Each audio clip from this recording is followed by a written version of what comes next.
ఓం ఓం శ్రీమాత్రే నమః. శ్రీ లలితా సహస్రనామ స్తోత్రం 95వ శ్లోకం. తేజోవతి త్రినయనా లోలాక్షి కామరూపిణి మాలిని హంసిని మాతా మలయాచలవాసిని. తేజోవతి, పరంజ్యోతి, జ్యోతిర్మయి, చిన్మయి అన్నవి పరమేశ్వరి పేర్లు. అమ్మ పుట్టుక స్థానం చిదగ్నికుండం. చిత్ అగ్నియే చైతన్య ప్రకాశం. ప్రకాశం మరింత స్ఫుటమగునప్పుడు అది తేజస్సుగా మారుతుంది. ప్రకాశం అంతర్లీనం కాదు, తేజస్సు అంతర్లీనం. అందుకే భగవంతుడు తేజోమయుడు, భగవతి తేజోమయి. తస్య భాసా సర్వమిదం విభాతి. ఆ పరాశక్తి తేజస్సు చేత ఈ విశ్వమంతయు ప్రకాశిస్తూ ఉంది. కలలు కన్నప్పుడు కలలో తోపించున్నది ప్రకాశం. మరి వెలుగు మాట ఏమిటి? అదే అంతర్లీన తేజస్సు. అంతర్బహిశ్చ తత్సర్వం వ్యాప్యనారాయణః అని శృతిసారం. తేజమే తన రూపమగు పరమేశ్వరి తేజోవతి. ఓం ఐం హ్రీం శ్రీం తేజోవత్యై నమః. త్రినయన. పగలు సూర్యభగవానుడు, రాత్రి చంద్రుడు జగత్తుకు వెలుగును ప్రసాదిస్తూ ఉన్నారు. యజ్ఞయాగాది రూపాలలో అగ్నిదేవుడు సర్వవేళలా వెలుగును అందిస్తూ ఉన్నాడు. ఈ మువ్వురు జగన్మాతకు 3 కన్నులు. పరమేశ్వరి కుడి కన్ను సూర్యుడు, ఆయన కర్మసాక్షి. ఎడమ కన్ను చంద్రుడు, చంద్రుడు సర్వమునకు సంతోషాన్నిచ్చేవాడు. వీరిద్దరి సమత్వ భావనే అద్వైతం, జ్ఞానానికి సంకేతం. అమ్మ 3వ కన్ను అగ్నిభట్టారకుడు, ఆయన వేదస్వరూపం, కర్మయోగానికి సంకేతం. కుడి ఎడమ కన్నుల మధ్యస్థానం ఆజ్ఞాచక్రస్థానం. దీని ఉపాసనే పరమేశ్వరీ ఉపాసన. సత్సంగం, పురాణ శ్రవణం, మననం, నిధిధ్యాసలు ఉపాసనా మార్గములు. శబ్దం, అనుమాన ప్రత్యక్ష ప్రమాణముల ద్వారా తెలియనిది పరమేశ్వరి. అమ్మ కాలాతీతమైనది. భూత భవిష్యత్ వర్తమానములకు ఒకేసారి తిరకించగలదు. కారణం జగన్మాత త్రినయనా. ఓం ఐం హ్రీం శ్రీం త్రినయనాయై నమః. లోలాక్షి. పద్మాక్షి, మీనాక్షి, మృగాక్షి అన్న పేర్లు స్త్రీల కన్నుల సోయగాన్ని తెలియజేస్తాయి. సర్వేంద్రియాణం నయనం ప్రధానం కదా. మనసులోని భావములకు దర్పణములు కన్నులు. సాముద్రికంలో కూడా కన్నులకు మొదటి స్థానం కలదు. శరీరం మొత్తమునకు సోయగాన్నిచ్చునవి కన్నులు. లాలిత్యం యొక్క భావన లోలత్వం. మరో విధంగా చంచలత్వమునకు కారణం కూడా కన్నులే. లాలిత్యం అమ్మలో ఉన్న ప్రేమకు సంకేతం. 3 కాలములను ఒకే పర్యాయం దర్శించటంలో చపలత్వం చోటు చేసుకొనవచ్చును. లలిత భావనతో సమస్త చరాచరములను లాలించి పోషించే అమ్మ కనులలో కనిపించే ప్రేమ భావం లోలత్వం. కావున లోలాక్షి అను పేరు సార్థకం చేయుచున్నది. అమ్మ ఇచ్ఛాశక్తి రూపం లోలాక్షి. ఓం ఐం హ్రీం శ్రీం లోలాక్ష్యై నమః. కామరూపిణి. కామేశ్వరం విద్దిక్రోధం మహేశ్వరీ తథా లోభస్తు వైష్ణవీ ప్రోక్తా బ్రహ్మాణి మదయేవచ మోహం స్వయంభూ కళ్యాణీ మాత్సరం చేంద్రజాలం విదుహు.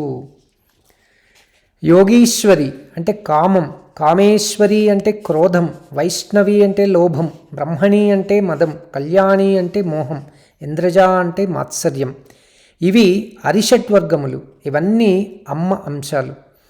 దుష్ట శిక్షణ, శిష్ట రక్షణ అన్నది అమ్మ పాలనలో ఒక భాగం. దానికై తగు రూపాలలో కనబడటం సహజం. దుర్గా, కాళీ, చండీ, భైరవి మొదలగునవి భయంకర రూపాలు, దుష్ట శిక్షణకు ఉపయోగపడినవి. లలిత, ఉమా, పార్వతీ, సతీ అన్నవి సౌమ్య రూపాలు, శిష్టులను లాలించు రూపాలు. సమయమునకు తాను కోరుకున్నట్లుగా రూపమును ధరించగల జగన్మాత కామరూపిణి. ఓం ఐం హ్రీం శ్రీం కామరూపిణ్యై నమః. మాలిని. మాల అనగా హారం, రుద్రాక్షమాల, స్ఫటికమాల మొదలగునవి. స్ఫటికములు గాని రుద్రాక్షలు గాని వరుస క్రమంలో దారమునకు కూర్చబడినది మాల. తెలుగు వర్ణమాలలో మొదటి అక్షరం ఆ, కడపటి అక్షరం హ. ఈ రెండింటి కలయికయే అహం. అది పరమాత్మను సూచిస్తోంది. అహం బ్రహ్మాస్మి. పరమేశ్వరి పరబ్రహ్మస్వరూపం, పరమాత్మతత్వం.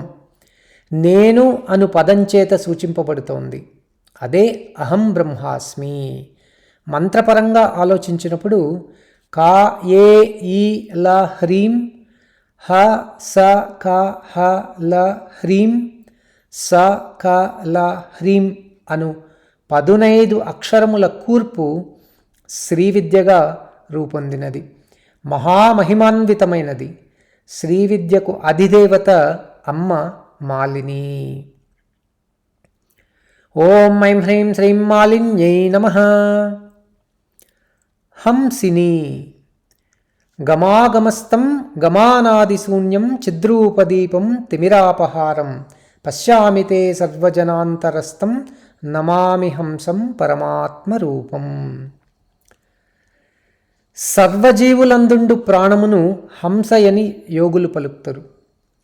6 చక్రాల గుండా సుషుమ్నలో ప్రయాణించుచున్న ప్రాణమునే హంసయని యోగుల మాట. అదే చిత్స్వరూపం పరమాత్మ. ఉచ్ఛ్వాస అంటే గాలిని పీల్చుకోవటం, నిశ్వాస అంటే గాలిని వదలటం ద్వారా తెలియబడుతోంది హంస. హం అనేది ఉచ్ఛ్వాసకు రూపం, సహా అనేది నిశ్వాసం. ఈ రెండింటి కలయికయే హంస. సకల జీవులందుండు ప్రాణస్వరూపం చైతన్యాంశం. జీవుల ఆయు ప్రమాణమునకు ఇది కొలబద్ద కూడా. అట్టి హంసస్వరూపముగు పరమేశ్వరి హంసిని. ఓం ఐం హ్రీం శ్రీం హంసిన్యై నమః. మాత. కల్పాంతమున సర్వచరాచర జగత్తును అనగా సృష్టినంతయు తనలో నిముడ్చుకొనున్నది కూడా అమ్మనే. మరలా సృష్టి ప్రారంభమున సర్వమును జన్మింపజేయునది అమ్మే. సర్వచరాచర జగత్తుకు కారణం పరమేశ్వరి. కౌమారి, వైష్ణవి, వారాహి, ఇంద్రాణి, చాముండి, మహాలక్ష్మి అను 8 తల్లుల జగన్మాత అంశస్వరూపులు. సర్వజగత్తుకు, సర్వవర్ణములకు, మంత్రములకు బీజరూపం పరమేశ్వరి. వాటి పుట్టుక ఆవిర్భావములకు కారణమైనది కూడా. వాటి ఉనికిని చాటునది కూడా పరమేశ్వరి. అందుకే ఆమె సర్వమునకు మాత. ఓం ఐం హ్రీం శ్రీం మాతాయై నమః. మలయాచలవాసిని. గంధ, పుష్ప, ధూప, దీప నైవేద్యం అన్నవి పంచపూజలు. ఇవి పరమేశ్వరికి అత్యంత ప్రీతికరములు. సుగంధభరితమగు మంచి గంధపు చెట్లకు నిలయం మలయ పర్వతం. మలబారు దేశంలో కలదు. మలయ పర్వతమే అమ్మ నివాస స్థలం. ఉపాసనాపరంగా సహస్రారం చేరిన హంస సమాధి స్థితిని పొందును. సమాధి స్థితికి కారణం ప్రణవోపాసన. ప్రణవం లయమగు స్థితి శబ్దము లయమగు స్థానం. అదే మనోలయం, సమాధి స్థితి. అచంచలం. ఆ ఊ మా అను శబ్దముల కలయికే ప్రణవం. దీనిలో మా మౌనమునకు గుర్తు. మనస్సు లయమగు స్థాయి. ఎచ్చట మనస్సు లయమగునో అచ్చటే స్థిరత్వం. స్థిరత్వమునకు మరో పేరు అచలం. అదే మలయాచలం. అచ్చట సాక్షీభూతంగా తురీయాతీతంగా ఉండునది అమ్మ. అందుకే అమ్మ మలయాచలవాసిని. ఓం ఐం హ్రీం శ్రీం మలయాచలవాసిన్యై నమః.